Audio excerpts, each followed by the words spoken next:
Hello friends, welcome to my new blog. आप सभी को राधे कृष्णा। आई होप आप लोग अच्छे होंगे, स्वस्थ होंगे और खुशहाल होंगे। वैसे भी लाइफ में खुश होना एक बहुत बड़ी बात है और हमेशा खुश रहने ही चाहिए, क्योंकि ज़िंदगी 4 दिन की है, पता नहीं कब किसको मौत आ जाए। इसलिए हमेशा हमें खुश रहना चाहिए और कभी भी लड़ाई झगड़ा किसी से नहीं करना चाहिए। वैसे तो ये दुनिया है, बिना लड़ाई झगड़े के तो जी नहीं सकती है, पर मैं तो यही कहूँगी कि कम से कम लड़ाई झगड़े करो। जहाँ हो तो लड़ाई झगड़ों को अवॉइड ही करना चाहिए, क्योंकि ज़रूरी नहीं है जो इंसान आज आपको दिख रहा है वो कल भी आपको दिखे, क्योंकि आजकल ज़िंदगी का कहाँ भरोसा है। पता नहीं क्यों जितना पहले के लोग ज़िंदा रहते थे, आजकल के लोग ज़िंदा उतना रहते ही नहीं हैं।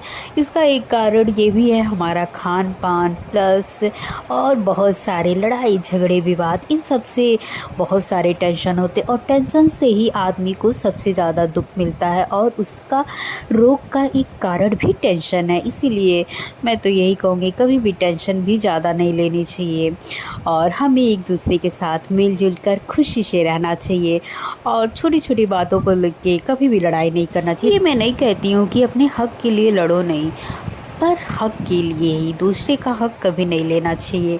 चलिए छोड़िए, मैं भी कौन सी बात लेकर बैठ गई।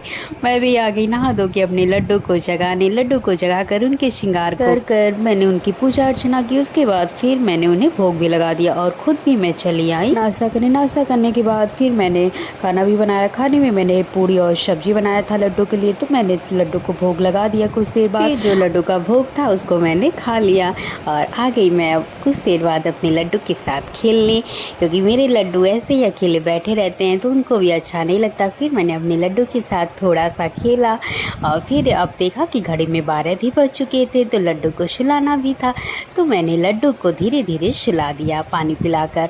और फिर कुछ देर बाद लगभग 1-2 बजे तक मैं भी आई और खाना खा लिया। मैंने भी चावल मैं नहीं ली, क्योंकि मेरा चावल खाने का आज मूड नहीं था, तो मैंने रोटी सब्जी और आम ही सिर्फ खाया।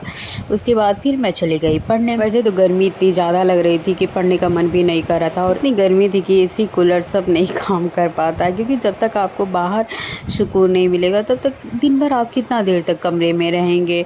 फिर अब इधर हो गई थी, शाम के 4 बज गए थे। मैंने अपनी लड्डू को जगाया। उसके बाद लड्डू का मुँह पोंछ कर मैंने उन्हें भोग भी लगा दिया। भोग लगाने के बाद मैं भी चली गई नाश्ता पानी थोड़ा शाम का करने, क्योंकि छोटी छोटी भूख लगी थी। शाम का टाइम हो गया था, भगवान की पूजा अर्चना का टाइम हो गया था। भगवान की पूजा अर्चना के करने के बाद लड्डू के पास भी धूप बत्ती जल गया। उसके बाद रात भी हो गई इधर, तो मैंने साफ ही चावल बना डाला था, क्योंकि शाम को चावल रोटी सब्जी यही बनता, तो मैंने चावल साफ बनाकर अपने लड्डू को चावल और दूध खिला दिया। उसके बाद कुछ देर बाद मैंने पानी पिलाकर खुद भी चली गई मैं खाना खाने के बाद मैं आ गई अपने लड्डू को सुलाने, क्योंकि लड्डू के सोने का टाइम हो रहा था। मैंने लड्डू को पानी पिलाया और उनके श्रृंगार को उतार कर अब मैं लड्डू को सुला दूंगी। सुलाने से पहले मैं थोड़ा देर लड्डू को ऐसे ही बाउंड्री में घुमाती हूँ, क्योंकि थोड़ी उन्हें बाहर की भी हवा मिल जाए, इसीलिए फिर दिन भर वो कमरे में ही रहते हैं, तो मैंने थोड़ा देर अपने लड्डू को बाहर घुमा कर सुला दिया। उसके बाद आ गई मैं भी अपने बिस्तर पर। मैंने कुछ देर फ़ोन चलाया, उसके बाद मैं सो गई और सब लोग भी अपने कमरे में चले गए सोने। आप सभी को अगर ये मेरा ब्लॉग अच्छा लगा हो तो प्लीज़ लाइक, सब्सक्राइब, शेयर और कमेंट करना मत भूलिएगा। आप सभी को राधे कृष्णा और शुभ रात्रि। Bye bye.